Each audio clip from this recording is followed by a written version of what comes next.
अस्सलाम वालेकुम वरहमतुल्लाहि वबरकातुहू। दोस्तों, मैं आज जिस मौजू पर बात कर रहा हूँ वो है मजलिस की बिहार में आमद और कुछ लोग जो पार्टी छोड़कर गए और उन लोगों ने पार्टी पर इल्ज़ाम लगाया, उनके बारे में कुछ रोशनी डालना चाहता हूँ। और बंगाल के हालात जो आज वो जाकर ममता की बड़ी तारीफ़ कर रहे हैं, ममता बनर्जी की, उसके बारे में कुछ रोशनी डालना चाहता हूँ। अव्वल तो जो स्टेटस है मजलिस का, मजलिस इत्तेहादुल मुस्लिमीन अभी तक ऑफिशियली लॉन्च नहीं की गई। बंगाल में हमने एक प्रभारी बनाया, जनाब वकार आसिम साहब को, वो बंगाल के प्रभारी, वो वहाँ का जायज़ा ले रहे हैं और समर्थक मजलिस के हर जगह हैं। बंगाल में दीगर जगह भी हर जगह समर्थक हैं, लेकिन ऑफिशियल मेंबरशिप या कुछ कमिटमेंट अभी तक किसी को किया नहीं गया। एक चीज़ ठीक है। अब ममता बनर्जी, हम बंगाल क्यों जा रहे हैं? जो लोग आज छोड़ के गए, ये पहले जो समर्थक हुआ करते थे, ये हमारे आगे पीछे घूमते थे, यही आकर ममता बनर्जी की बुराइयां हमें बताते थे। और बंगाल की एक तारीख है, वहाँ से अच्छे लोग आते हैं तो कुछ मीर जाफ़र मीर सादिक जैसे भी लोग आते हैं। ये तारीख है बंगाल की। अब रहा ममता बनर्जी की बात, तो ममता बनर्जी कितनी मुस्लिम परस्त है। जब ममता बनर्जी की तारीख उठाकर देखेंगे तो वो 2 बार जब मंत्री बनी है तो एनडीए सरकार में बनी, यानी कि बीजेपी सरकार में। ये जितने पपलू चपलू ममता बनर्जी के पास गए हैं, इनकी क्या गारंटी है कि बीजेपी के पास फिर से नहीं जाएगी? वो तो उस दर पे जा चुकी है। फोटोज भी आए अमित शाह के साथ, मस्त निवाले रोटियां तोड़ी है। और मुसलमानों को मिल क्या रहा है? ठीक है, आज मदरसा के जो अपॉइंटमेंट हुए, उन टीचर्स में भी नॉन मुस्लिम टीचर्स को अपॉइंट कर दिया। अब मदरसा बोर्ड में भी आपको नौकरी नहीं मिलेगी, तो नौकरियां मिलेंगी कहाँ? आज कलकत्ता के अंदर एक वुमेन स्कूल है बच्चियों का, वो बंद करके रखा है डिस्प्यूट डाल के ममता बनर्जी ने। आपको मिल का है? सीए एनआरसी पे निकल रही हैं और अमित शाह के साथ खाना भी खा रही, ठीक है ना? और ठीक है, हम लोकसभा इलेक्शन में तो वहाँ गए नहीं थे, तब बीजेपी को ममता बनर्जी क्यों नहीं रोक पाई? क्यों नहीं रोक पाई भाई? 18 सीट बीजेपी की कैसे आ गई वहाँ पर?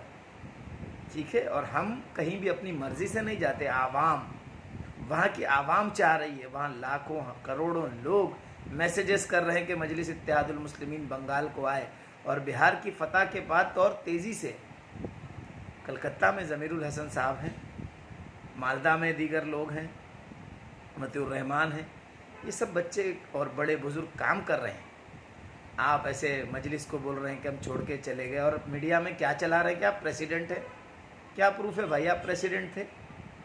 आपके पास आपका मेंबरशिप की किताब भी है क्या, जिसमें पता चले कि आप मेंबर हैं? स्टेजों पे तो बहुत लोग आते हैं, भाई जलसा हुआ, आप स्टेज पे आए, आप इधर उधर काम किए, ठीक है आप काम किए, लेकिन आप काम का सिला ममता से ले लिए ना जाकर। और मजलिस इत्तेहादुल मुस्लिमीन का मुकाबला अच्छे अच्छे लोग नहीं कर पाए बाबू।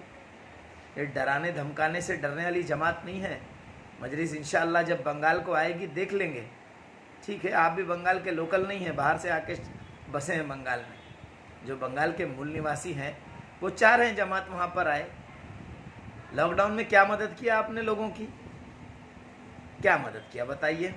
लॉकडाउन के अंदर मतिउर रहमान, ज़मीरुल हसन, ये मेरे टच में थे, मुझे फ़ोन करते थे, लोगों की लिस्ट देते थे कि भाई इनको राशन पहुँचा दीजिए, उनको राशन पहुँचा दीजिए। हम तो आपकी भी इज्जत करते थे कि आप जमात से जुड़े थे, लेकिन आप धोखा दे के जाएंगे। आपका वजूद क्या था मजलिस इत्तेहादुल मुस्लिमीन में आने से पहले? नेशनल लीडर, नेशनल लेवल पे कोई जानता भी था आपको? मजलिस के नाम पे आज भी अगर आप टीएमसी में गए हैं तो बतौर मजलिस लीडर के नाम पे गए हैं, अपने खुद के वजूद से नहीं गए हैं। क्या आप इतने बड़े लीड अपने आप में एक सोशल वर्कर या अन्ना हजारे थे या दीगर थे या भगत सिंह थे तो टीएमसी ने बुला लिया? आप वहाँ गए सौदा करके कि मैं मजलिस इत्तेहादुल मुस्लिमीन का एक लीडर हूँ, मैं जमात को छोड़ के आपके पास आ रहा हूँ, तो ममता ने आपको गला लगाया। और क्या भरोसा, पहले से ही आपको सेट करके भेजा हो भाई। हम कैसे यकीन करें आप पर? बंगाल को इंशाल्लाह हम आएंगे। जो गुर्बत का आलम है बंगाल का, अभी हम बिहार से जो लगे हुए स्टेट से, उत्तर दिनाजपुर, दक्षिण दिनाजपुर, मालदा, मुर्शिदाबाद, सब देखा हमने क्या हालात हैं, कैसे मुसलमान जी रहे हैं। ठीक है, ममता बनर्जी कोई दूध की धुली नहीं है, बीजेपी के साथ अलायंस करके रही हैं, वो वहाँ पर मंत्री बन के रही हैं, तो आज क्या बीजेपी का मातम और रोना रो रही हैं। और ये ममता बनर्जी, बीजेपी सब सटे पटे हैं, मुसलमान लीडरशिप को आगे आने देना नहीं चाहते। ये इनकी एक साजिश है। हम आएंगे तो क्या नुकसान हो जाएगा भाई, हम लिमिटेड लड़ेंगे जैसे सीमाचल में लड़े, और अल्लाह का शुक्र है आज जब हमारी आवाज़ बन गई तो बिहार में भी देख रहे ना तेजस्वी यादव के क्या डायलॉग्स आ रहे हैं। ठीक है, या तो ममता मुसलमानों को उनका हक दे, उनके साथ जुल्म और ज़्यादती ना करे। आज बंगाल का 50% आदमी बाहर मजदूरी कर रहा है, ये तरक्की की ममता बनर्जी ने, ये काम किया है बंगाल में, ये हालत है वहाँ बंगाल की। आज भी रमज़ान में मुंबई या दीगर जगहों पे सबसे ज़्यादा मदारिस के चंदे बंगाल से लोग लेने आते हैं। अगर मदरसों को ताउन कर रही है या इल्म पे खर्च कर रही है तो लोगों को बाहर आने की ज़रूरत नहीं है। और उसके लिए बोलिए जो भी धुला हुआ ना हो। ममता तो बीजेपी में लपटी हुई है, मंत्री रही ना, आपको तो तारीख मालूम है, तारीख पढ़ के ज्वाइन किए होंगे आप, कैसे ही ज्वाइन कर लिए, कुछ नोट पानी मिल गया। तो मुँह मत खुलाइए। इतने दिन से हम लोग देख रहे थे, मैं थोड़ा बिजी था बिहार और हैदराबाद इलेक्शन में, इसलिए कोई वीडियो नहीं बना के जवाब दे रहा था। अगर ये चलता रहा तो इंशाल्लाह करारा जवाब मिलेगा। ये जमात है, डरने और घबराने वाली नहीं है। अल्हम्दुलिल्लाह बड़े बड़े आए, बड़े बड़े लोग आए और ख़त्म हो गए जमात से टकराते टकराते, और जमात वहीं की वहीं बाकी है। ठीक है ना, बिहार में आरजेडी, दीगर सब आए, तो बंगाल में भी इंशाल्लाह जब लोग चाहने वाले हैं, आवाम हमारा साथ देने वाली है, तो आप क्या बिगाड़ लेंगे भाई। इसीलिए ज़्यादा परेशान मत होइए, आप जाके तृणमूल का झंडा घुमाइए, मजलिस के पीछे मत पड़िए।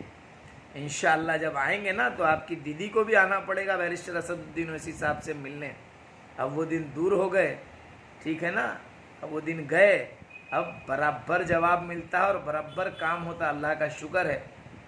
मैं आपका नाम लेना भी नहीं चाहता हूँ, बस मैंने वीडियो बनाकर रिप्लाई किया, लेकिन अगर हरकतों से बाज नहीं आएंगे तो इंशाल्लाह उसके बाद दलील के साथ विद प्रूफ्स किसका कहाँ क्या मामला रहा, क्या किया गया, हर एक चीज़ आपकी फिर इंशाल्लाह वाज़े ऑनलाइन छोड़ना शुरू करूँगा, फिर भागे रास्ता भी नहीं मिलेगा। अस्सलाम वालेकुम वरहमतुल्लाहि वबरकातुहू।